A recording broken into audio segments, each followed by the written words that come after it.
Amnistía Internacional México presentó el día de hoy su informe sobre la militarización en nuestro país.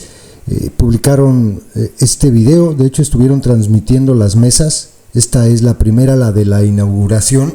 La mesa 1 dice: cambiando el paradigma, presentación del informe de la militarización de la seguridad pública a la seguridad ciudadana con enfoque de derechos humanos.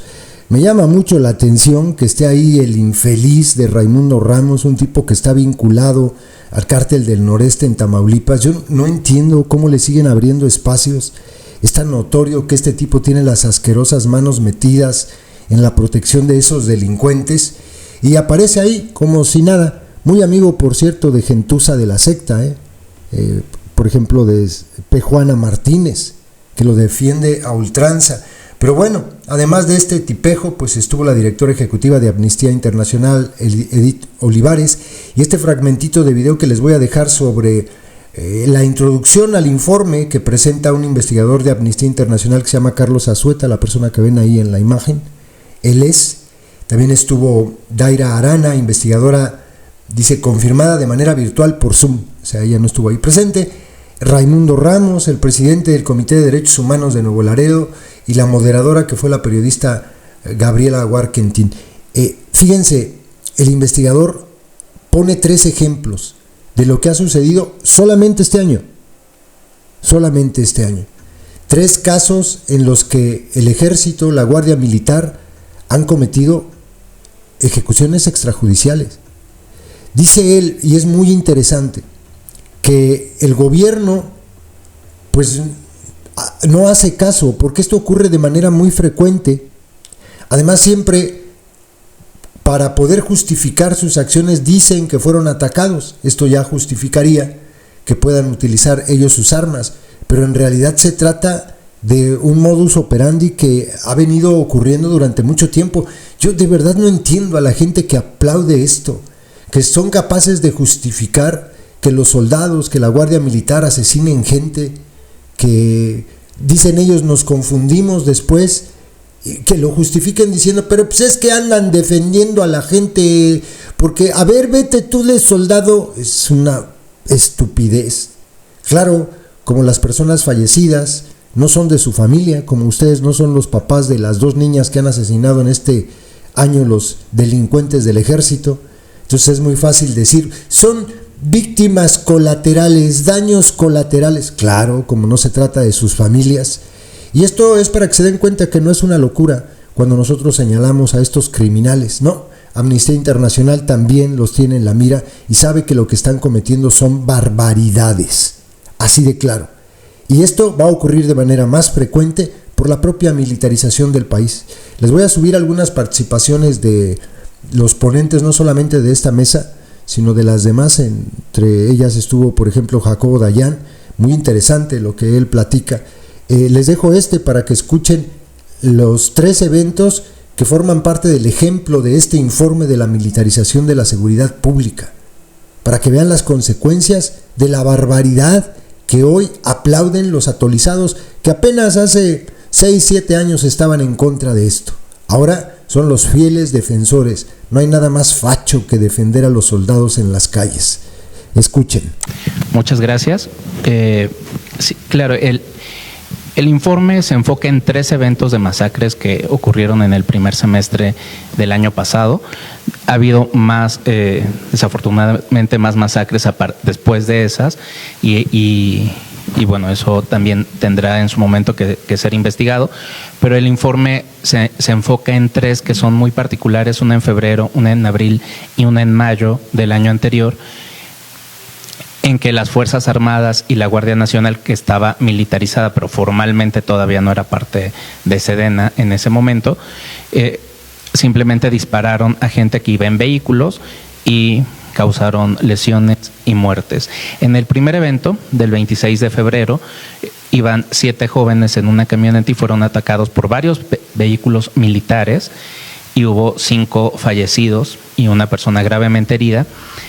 Y Los militares además hicieron una obstaculización de la asistencia médica, así que hubo varios problemas, digamos. Ahí el 16 de abril también en un evento en una carretera, la Guardia Nacional disparó contra una familia que iba en una camioneta y asesinó a 2 personas, hirió gravemente a las demás y después, bueno, ellos mismos dijeron que había sido un error. Y el 18 de mayo hubo un evento muy conocido, porque fue también muy conocido en medios, en que el ejército ataca una camioneta y había 5 hombres en esa camioneta y los mata.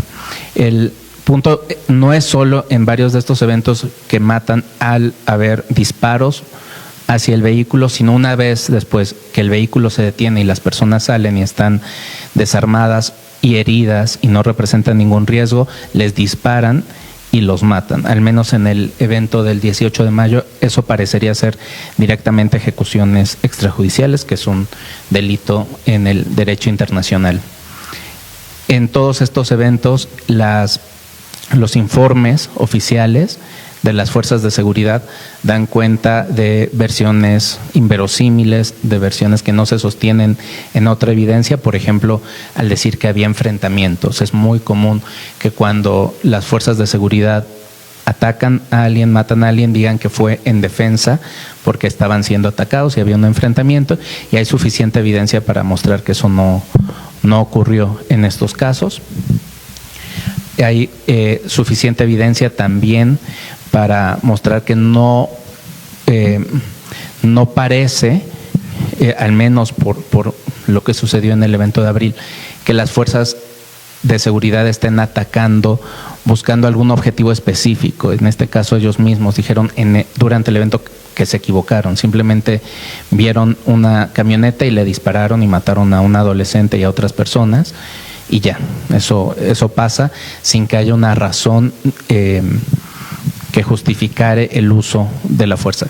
Desde luego, las fuerzas de seguridad pueden usar su armamento y pueden hacer uso de la fuerza en ciertas condiciones, cuando hay un riesgo inminente, y pueden usar fuerza letal, es decir, pueden disparar si están protegiendo una vida, incluyendo su propia vida. Por eso inventan después que hay enfrentamientos.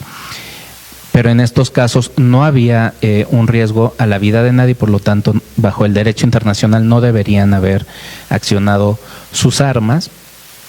Y como ya dije, en algunas de estas muertes parecerían además no ser solo el resultado del uso excesivo de la fuerza, sino directamente de un delito de ejecuciones extrajudiciales. Es decir, el asesinato intencional de personas por parte de las fuerzas de seguridad. Ha habido investigaciones oficiales sobre estos crímenes, pero no han sido suficientes, no han analizado adecuadamente la responsabilidad de los mandos superiores, la responsabilidad de todas las fuerzas que participan. Hay un problema adicional en la subsistencia del fuero militar en México. Estos delitos no son juzgados con el homicidio por el fuero militar, pero al ser militares, la Sedena puede argumentar, y es lo que pasa no solo en estos casos, sino por todo el país, que hay una infracción a la disciplina militar y que por lo tanto puede investigar eso, y por lo tanto tiene que poder entrar a la escena del crimen, controlar la escena, controlar evidencia, entrevistar personas, y eso tiende a tener efectos negativos en la investigación, porque hay evidencia que ya no se recaba, hay personas que luego ya no quieren hablar con las autoridades civiles, etcétera. Es decir, la investigación por parte de autoridades militares no ayuda a esclarecer los hechos, sino lo contrario, y ese es un riesgo que aumenta en el país ahora con la militarización de la Guardia Nacional, ¿no? Que es bastante preocupante. Así que el Estado está violando su deber de investigar. Lo que debería haber hecho inmediatamente es suspender a todas las personas involucradas, aplicar el protocolo de Minnesota para investigar este tipo de muertes a través solamente de autoridades civiles, y investigar a todas las personas involucradas, incluso aquellas con capacidad de mando que no hicieron nada para prevenir este tipo de violencia. insisto, esto es una muestra de lo que sucede en Tamaulipas y también de lo que sucede en el resto del país, y lo preocupante es eso, que sucede muy seguido, sucede en completa impunidad y no parece que el Estado esté generando una política pública para disminuir y en su momento eliminar la incidencia de este tipo de violaciones graves de derechos humanos. Muchas gracias.